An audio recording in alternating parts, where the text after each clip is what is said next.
वालेकुम, मैं हूं करामत मुगल और मेरे साथ हैं ईसा नकवी। नकवी साहब, मई 2025 के बाद बिलाशुबा पाकिस्तान का सफारती महाज पर बड़ा कम बैक हुआ है। अमरीकी वज़ीर ख़ारजा ने पाकिस्तान को यौम आज़ादी के मौका पर जो मुबारकबाद दी है उसमें भी इंकशाफात हैं। सफारती महाज से क्या खबरें हैं? देखें, मैं बड़ा ही कॉशियस होकर ये बात कह रहा हूँ कि पाकिस्तान शायद अपनी तारीख़ का 78 साला तारीख़ का सबसे बड़ा सफारती ख़तरा मोल लेने जा रहा है। जो इस वक्त हमें शहर इक़्तिदार में गुफ्तगू होती सुनाई दे रही है, जो इस वक्त बज़ है शहर इक़्तिदार की, जिसमें आपको एक तरफ अमेरिका के साथ पाकिस्तान कोज़ी अप होता हुआ नज़र आ रहा है और दूसरी जानिब हमें चीन की बेचैनी नज़र आ रही है। सही।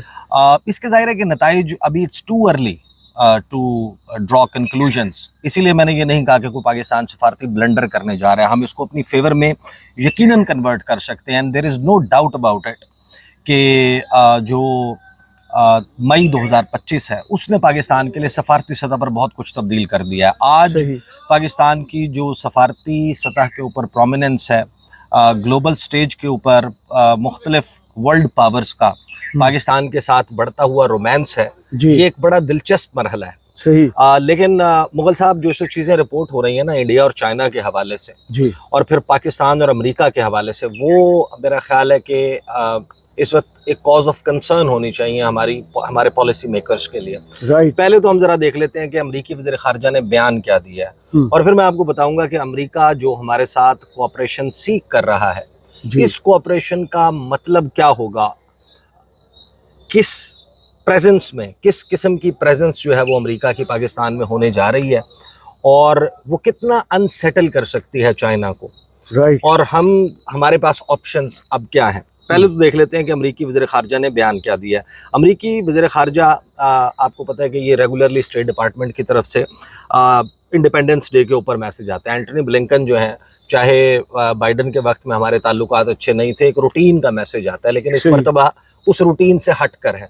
अच्छा। कुछ चीज़ें जो हैं वो उस बयान में डाली गई हैं मार्को रूबियो के, और वो स्टेटमेंट ना सिर्फ ये कि ज़ाहिर है कि जारी हुई और अमेरिकी महकमा ख़ारजा की वेबसाइट पर मौजूद है, बल्कि यहाँ पर जो अमेरिकी सफारत खाना है उसने रिपोर्टर्स को वो ईमेल के ज़रिए भी भिजवाई है, जो उनके दीगर जो ग्रुप्स और उसके ज़रिए चीज़ें आती हैं, रिपोर्टर्स को भेजी जाती हैं। तो मुझे भी वहीं पर ये मैसेज मिला।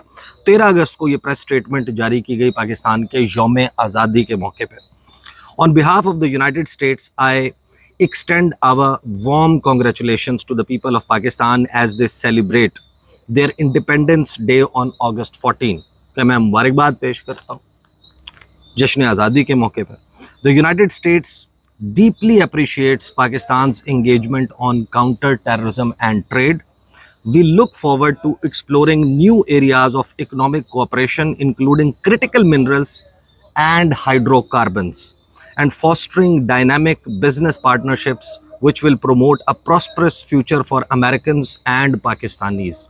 अब जाहिर है कि उन्होंने जो दो शोबे हाइड्रोकार्बन्स मेंशन किया है और फिर उन्होंने क्रिटिकल मिनरल्स मेंशन किया है। इसका मतलब क्या है, ये हम पहले इसके ऊपर बात कर चुके हैं, लेकिन ज़रा इस वक्त अब क्योंकि हम उस प्रैक्टिकल फेज में आ चुके हैं, इसको जिस प्रोमिनेंस के साथ पूरी दुनिया के मीडिया ने छापा है वो आप ज़रा जाकर सर्च करें। रॉयटर्स से लेकर इंडियन मीडिया से लेके जो साउथ ईस्ट एशियन मीडिया है और फिर यूरोपियन मीडिया है, पूरी दुनिया अब इसके ऊपर जो है वो फोकस कर रही है।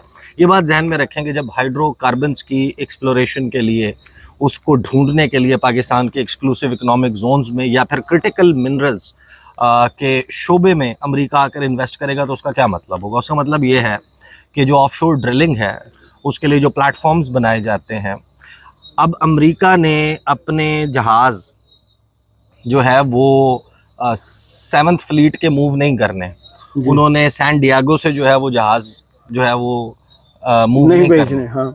उन्होंने जो है वो 5th फ्लीट बहरीन में स्टेशन करके वहाँ से अपना स्टाफ नहीं भेजना। इसका मतलब ये है कि जो पाकिस्तान का कोस्टल हाईवे है, जहाँ पर गवादर पोर्ट मौजूद है, जहाँ पर चाइना बड़ा टची और सेंसिटिव है उस मामले में जी, तो पोर्ट कासिम है, कराची पोर्ट है जी, आपके पास फिर कुछ और एरियाज़ हैं और फिर जाहिर है कि गवादर है। तो आप गवादर की कितनी प्रॉक्सिमिटी में अमेरिका को प्रेजेंस का मौका देंगे?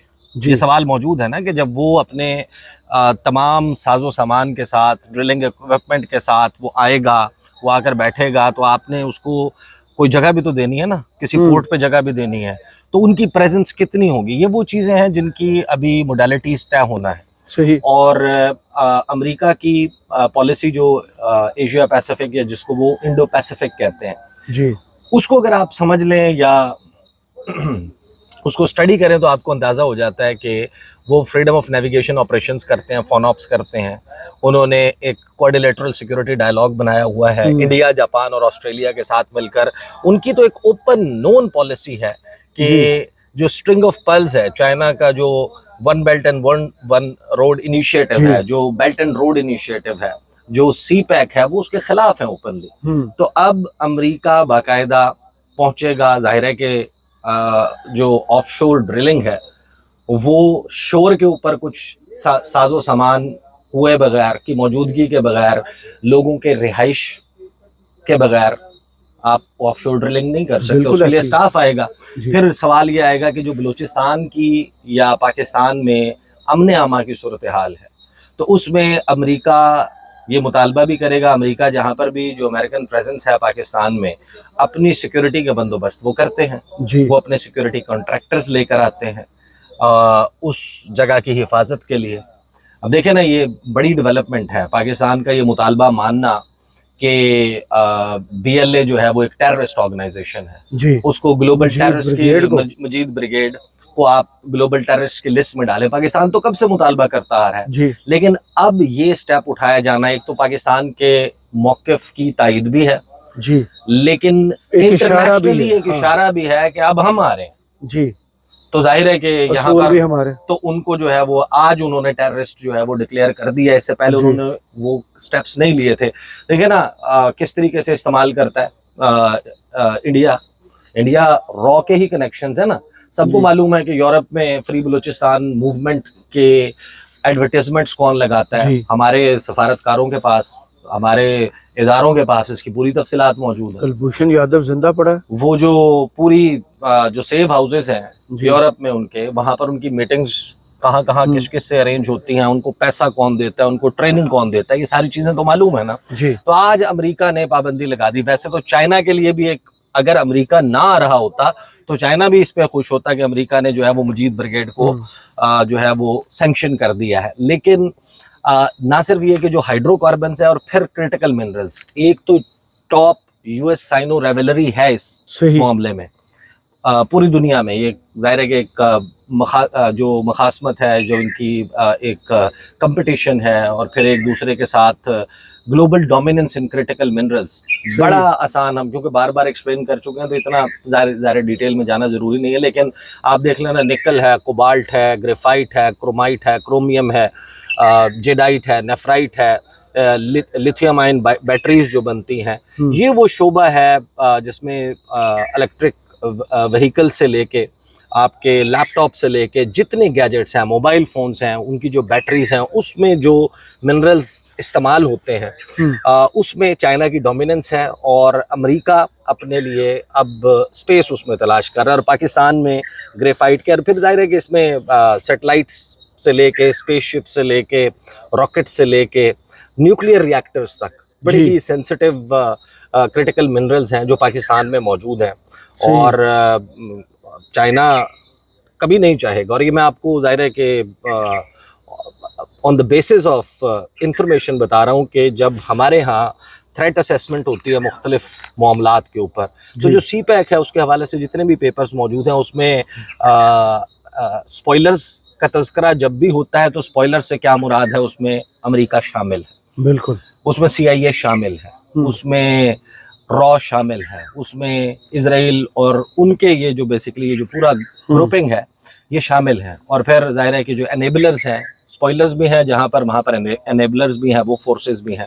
तो एक जाहिर है कि पाकिस्तान वो अजूबा है, पाकिस्तान वो एक अनोखा मुल्क है जिसकी फ़िज़ाओं में बैक वक्त आपको JF-17 थंडर की चिंगाड़ भी सुनाई देती है और F-16 तैयारा भी, और ये दोनों एक दूसरे के आमने सामने नहीं होते, दोनों किसी और के सामने होते हैं। यानी पाकिस्तान की फिजाओं में अमरीकी जहाज और चाइनीज जहाज को एग्जिस्ट करते हैं, लेकिन अमरीकी कंपनियों का और चाइनीज कंपनियों का बलूचिस्तान में या KP में या GB में या एजेके में या पंजाब में या सिंध में कोएग्जिस्टेंस हमें एक यूटोपियन आइडिया महसूस होती है कि एक आइडियल वर्ल्ड का तस्वुर के जहां पर दुनिया के जो दो सबसे बड़े राइवल्स हैं जी उनके दरमियान इतनी कन्वर्जेंस हो जाए, इतना वो एक पेज पर आ जाएं, एक सफ़े पर आ जाएं कि वो एक दूसरे के साथ कोएग्जिस्ट कर रहे हो।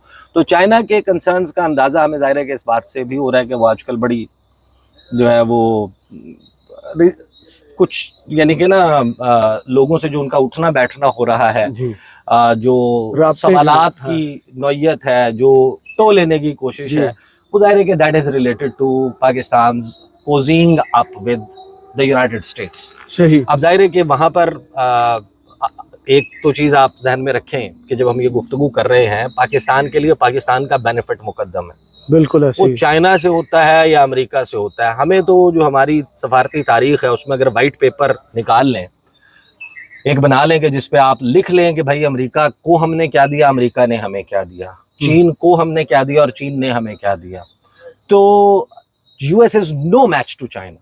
राइट अमेरिका तो वो मुल्क है जिसके बड़े मशहूर ज़माना नेशनल सिक्योरिटी एडवाइज़र भी रहे हैं, वज़ीर ख़ारजा भी रहे हैं, हेनरी किसिंजर, जो कहते हैं कि हमारी ना दोस्ती अच्छी ना दुश्मनी।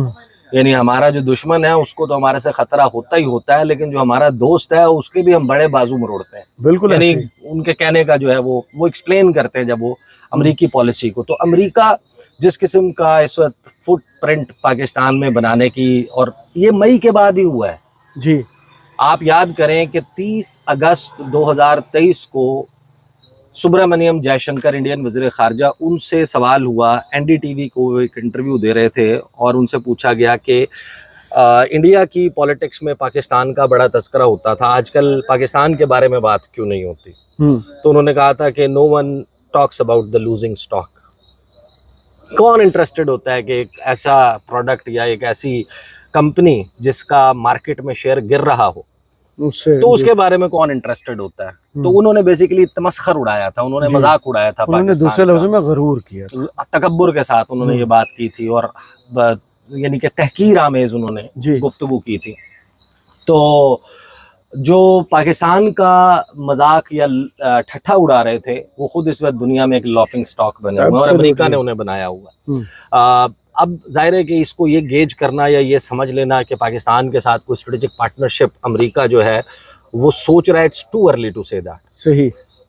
लेकिन दो चीज़ें जहन में रखें, मैं भी आपके सामने एक रिपोर्ट रखता हूँ, आप हैरान हो जाएंगे। इस वक्त जो इंडिया और चाइना के हवाले से रिपोर्ट्स इंटरनेशनल मीडिया में आ रही हैं, अगर आप उनको क्लोजली फॉलो करें तो आपको एक थोड़ा सा खदशा या धड़का महसूस होता है कि कहीं हम अमेरिका के साथ वार्म अप होने के लिए अपने असल स्ट्रेटेजिक एलाई के साथ थोड़ा सा दूर तो नहीं हो रहे, या हम अपने स्ट्रेटेजिक एलाई को मजबूर तो नहीं कर रहे कि वो हमारे अजली दुश्मन जो हमारे वजूद से जो है वो खाइफ रहता है, उसके साथ जो है वो ताल्लुकात को मजबूत कर ले। अब तो इंटरनेशनल मीडिया इसके ऊपर रिपोर्ट कर रहा है और जिस किस्म की रिपोर्ट्स चाइना और इंडिया के मुतल्लिक आ रही हैं, तो पाकिस्तान को बड़ा ज़ाहिर है सोच समझ के कि जिस किस्म का एक्सेस अमेरिका को मिलेगा हाइड्रोकार्बन्स, ये हम पहले भी कह चुके हैं भाई, अमेरिका वो मुल्क है जिसके पूरी दुनिया में नोन रिजर्व्स शेल के सबसे ज़्यादा है। 162 अरब बैरल के ज़खायर मौजूद हैं और पाकिस्तान के एस्टिमेट्स के हैं 9 अरब बैरल जी, और वो भी एक्सप्लोर करने पड़ेंगे। यानी अमेरिका अपने 162 अरब बैरल जो है वो नॉर्थ डकोटा, पेंसिल्वेनिया, टेक्सास, उनको जो नोन है उनको निकालने के बजाय पाकिस्तान में आकर, जाहिर है कि जब आप एक्सप्लोरेशन करते हैं तो एक्सक्लूसिव इकोनॉमिक जोन जो है 280 किलोमीटर्स तक, आई थिंक माइल्स और किलोमीटर्स तक जो है वो पाकिस्तानी पानियों में वो एक्सप्लोरेशन करेंगे, तो उसके लिए जाहिर है कि एक बड़ी प्रेजेंस भी मौजूद होगी, उनका पोर्ट के ऊपर प्रेजेंस भी मौजूद होगी। फिर क्रिटिकल मिनरल्स के लिए वो जहाँ पर भी बलूचिस्तान में जहाँ पर माइंस हैं या केपी में जहाँ पर माइंस हैं वहाँ पर उनकी एक प्रेजेंस होगी। असल तो क्वेश्चन ये है कि उनका फिर साथ ताम झाम क्या आता है, साथ में क्या लवाजमात क्या आते हैं। देखें, चाइना जो है वो चाहे पाकिस्तान में इन्वेस्टमेंट का मामला हो, चाहे पाकिस्तान में पाकिस्तान को इंटरनेशनल फोरम्स पर आप उठा कर देख लें कि यूएन में इंडिया ने कौन कौन सी मूव्स पाकिस्तान के खिलाफ और की वीटो किया चाइना। यूएन सिक्योरिटी काउंसिल में, उसको हमेशा चाइना वीटो करता है। हम्म, वरना इंडिया ने तो अपनी इंटरनेशनल जो उसकी लॉबी है, जो उसका इस वक्त इंटरनेशनल असर और रसूख है, उसने तो पाकिस्तान के साथ क्या कुछ कर गुजरना था। तो ये बड़ा सोचना होगा। अब रिपोर्ट्स जो आ रही हैं आप उनको देख लें। इस वक्त आप जाके सिर्फ इंडिया चाइना लिखकर सर्च करें और न्यूज़ के ऊपर चले जाएं, सही। आपको रॉयटर्स, ब्लूमबर्ग लिख रहा है China to send top envoy to India as ties warm after US tariffs, कि अमेरिका पाबंदियां लगा रहा है तो चीन और भारत करीब हो इंडिया रहा है। के दरमियान बर्फ जो है वो पिघलने का जी। अमल शुरू हो गया। CNN लिख रहा है is Trump forcing a marriage of convenience between India and China, फायदे की शादी को करवाने। Terrific turn, India China to start trade talks soon, how Donald Trump may have triggered this whole thing. अब जो रॉयटर्स ने रिपोर्ट किया है 14 अगस्त को, जब 13 अगस्त को अमरीकी वज़ीर ख़ारजा का ये बयान आया कि हम क्रिटिकल मिनरल्स के और इस मामले में ताउन के लिए, हाइड्रोकार्बन्स के लिए आ रहे हैं पाकिस्तान, तो रॉयटर्स रिपोर्ट करता है India and China work to improve ties amid Trump's unpredictability, कि अभी कुछ नहीं ट्रम्प का पता चल रहा है कि वो इंडिया के साथ कोई फेवरेबल डील लेने के लिए यह कर रहा है। देखिए जो स्टडीज़ मौजूद है ना वो बड़ा वाज़े तौर पर ये कहती हैं कि रशिया USSR था जब, वो अफगानिस्तान इसलिए आया था कि उसको गर्म पानियों तक रसाई चाहिए थी। अगला हदफ जो है वो पाकिस्तान होता, बलूचिस्तान का एक टुकड़ा होता, कोई हिस्सा होता, और वो गर्म पानियों तक राजी करके या ज़ोर ज़बरदस्ती से वो रसाई हासिल कर लेता। अब ख्वाजा आसिफ साहब का स्टेटमेंट आपको याद होगा कि हम डर्टी वर्क करते रहे हैं, डर्टी जॉब करते रहे अमेरिका और वेस्ट के लिए हाँ जी, और यूरोप के लिए, चाहे वो रशिया के ख़िलाफ़ हो, चाहे वो मज़ीद जो है वो उन्होंने जो चीज़ें पॉइंट आउट की। But now the time has come कि जहाँ पर हमारे जो लिए हुए डिसीजंस हैं वो आज से 20 साल या 25 साल के बाद ये डिटरमिन करेंगे कि हमने कहीं फिर से कोई डर्टी वर्क तो नहीं कर दिया, डर्टी जॉब तो नहीं कर दी किसी और की। क्योंकि स्टडीज़ ये हैं कि चाइना जो इस वक्त राइजिंग पावर है, अमेरिका बिलाशुबा इस वक्त चाइना से बहुत ऊपर है और एक सुपर पावर है, लेकिन डिक्लाइनिंग पावर है। सही। तो आपने देखना है कि आपने राइजिंग पावर के साथ ज्यादा अलाइनमेंट रखनी है या आपने डूबते सूरज के साथ जाना। डूबता सूरज अगरचे अभी सुपर पावर है, लेकिन हमारे लिए तो देखें ना, दुश्मनी उसकी अच्छी ना उसकी अच्छी, दोस्ती ही हमें जो है वो सूट करती है, बैलेंस। लेकिन इस सारे मामले में चाइना के हवाले से ये स्टडीज मौजूद हैं कि जिस वक्त तक चाइना वन ओशन नेशन है जी, यानी कि सिर्फ पैसिफिक ओशन जी, उसके साहिलों को जो है वो साहिल जो है वो सारा जो उसकी साहिली पट्टी है वो पैसिफिक ओशन पे जो पूरी की पूरी ट्रेड होनी है, उसकी जो उसकी एनर्जी सप्लाई है वो है सिंपली आपका जो मलाक्का है, स्ट्रेट ऑफ मलाक्का, एक तंग आबी रास्ता। वहाँ से कोई 1,28,000 के करीब शिप्स जो हैं वो एनुअली ऑयल लेकर जाते हैं वो चाइना की तरफ, और किसी भी मुल्क के लिए एनर्जी नीड्स बहुत अहम होती हैं। जो इसका मलाक्का का डायलेमा, जिसको मलाक्का डायलेमा कहा जाता है, कि अमेरिका के इत्तेहादियों ने उसको डायलेमा में कन्वर्ट कर दिया कि जब चाहे वो इस स्ट्रेटेजिक चोक पॉइंट को बंद कर दें और चाइना की तरक्की का रास्ता रुक जाएगा। चाइना ने जितना स्ट्रिंग ऑफ पर्ल्स बैरे हिंद के मोती बनाए हैं, उसकी प्रेजेंस जो है वो बांग्लादेश के साहिलों पर है, उसकी म्यांमार के साथ कोऑपरेशन है, उसका जाफना पेनिनसुला में इन्फ्लुएंस है, उसकी हनबन तोता पोर्ट है श्रीलंका में, फिर उसकी जिबूती में प्रेजेंस है, फिर गवादर पोर्ट है, फिर उसके बाद जो कोलंबो का साउथ टर्मिनल है, पोर्ट सिटी वो बना रहा है, वो सारी उसकी प्रेजेंस मौजूद है। और हर जगह पर आपको नज़र आएगा कि अमेरिका उसके काउंटर वेट के तौर पर इन्वेस्टमेंट्स भी कर रहा है और अपनी प्रेजेंस भी बना रहा है। तो ये क्वेश्चन अब हमारे सामने मौजूद है कि क्या पाकिस्तान और अमेरिका का जो कोऑपरेशन है वो एक कोऑपरेशन ही रहेगा या वो काउंटर वेट के तौर पर आ रहा है और वो हमें ये इन्फ्लुएंस करेगा कि आप चाइना के साथ सही कोल्ड हो जाएं। अभी तो हम देखें बैलेंस करते हुए नजर आ रहे हैं कि फील्ड मार्शल का विजिट होता है अमेरिका का, फिर दूसरा विजिट होता है, तो दरमियान में एक चाइना का विजिट भी होता है। 28 अगस्त को प्राइम मिनिस्टर जो है वो जा रहे हैं शंघाई ताउन तंजीम के सरबराह इजलास में शिरकत के लिए, जो बाद में बायलाट में कन्वर्ट हो जाएगा, 2 तरफा विजिट में।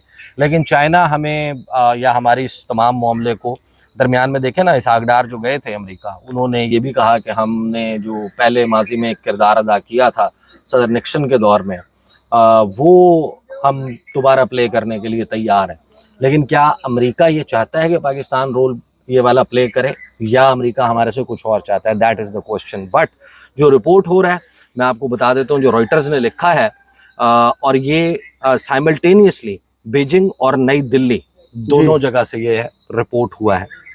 From talks on resuming direct flights to a series of high-level bilateral visits, long-time rivals China and India are quietly and cautiously strengthening ties against the backdrop of US President Donald Trump's unpredictable approach to both.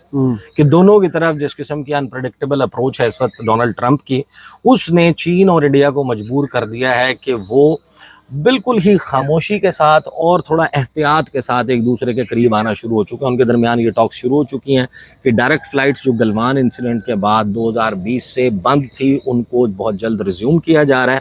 और साथ ही visits जो हैं high level वो होने वाले हैं। वांग we जो है चाइनीज़ फॉरेन मिनिस्टर, वो विज़िट करने वाले हैं नई दिल्ली का अगले हफ्ते, और वो इंडिया के national security adviser Ajit Doval के साथ मुलाकात करेंगे। हिमालयन बॉर्डर जो उनका लाइन ऑफ एक्चुअल कंट्रोल है डिस्प्यूटेड, उसके ऊपर जो है वो बातचीत होगी, ताल्लुकात को नॉर्मलाइज करने की बात होगी। मोदी जो है वो शी जिनपिंग से मुलाकात करेगा, वो विजिट करने जा रहा है एससीओ के ऊपर, और उसकी बायलैटरल मीटिंग्स जो है वो भी होने जा रही हैं। फिर इंगेजमेंट्स जो हैं वो फॉलो कर रही हैं। रॉयटर कहता है कि एक थॉ है, एक बर्फ पिघलने का अमल है इंडिया और चीन के दरमियान 5 साल के स्टैंड ऑफ के बाद, यानी 5 साल की राइवलरी के बाद, इतनी शदीद मुखासमत के बाद जो है वो अब एक दूसरे के साथ ओपन होने जा रहे हैं। और फिर ये मज़ीद जो है वो इसको एक्सप्लेन करता है कि 50% टैरिफ, और लंबी चौड़ी खबर है जिसमें उन्होंने बताया कि चीन और इंडिया उनकी जो बॉर्डर के ज़रिए ट्रेड होती थी वो अभी भी रुकी हुई है, और 127 अरब डॉलर की बायलैटरल ट्रेड है। सही 127 बिलियन डॉलर का बायलैटरल ट्रेड, और उसका एक ज़ाहिर है कि एक स्मॉल परसेंटेज है जो लाइन ऑफ एक्चुअल कंट्रोल से होता है। ज़्यादातर जो है वो समंदर के रास्ते जो है वो तिजारत होती है चीन और इंडिया के दरमियान। लेकिन वो जो रुक गई थी ट्रेड बॉर्डर के ज़रिए, वो भी ओपन अप होने जा रही है। सही। तो अब ज़ाहिर है कि जो इस वक्त मारूजी हालात हैं, मैं जब ये कहता हूँ कि सबसे बड़ा ख़तरा सफारती खतरात हमने बड़े जो है वो, और ब्लेंडर्स भी हमने बहुत सारे किए, खिलाड़ी हैं। हाँ, आपका जो है वो from the first visit of prime minister Liaquat Ali Khan to United States of America, उससे लेके आज तक हमने बहुत सारे ऐसे जो है वो चीज़ें की हैं जिनको वाटरशेड मोमेंट्स भी कहा जाता है, जिनको टर्निंग पॉइंट भी कहा जाता है पाकिस्तान की सफारती हिस्ट्री में। एक फ्रांसीसी की कहावत है की ना गिस्क गिया ना गिया, यानी कि who risks nothing gets nothing. सही। यानी कुछ पाने के लिए कुछ खोना तो पड़ता है। सही।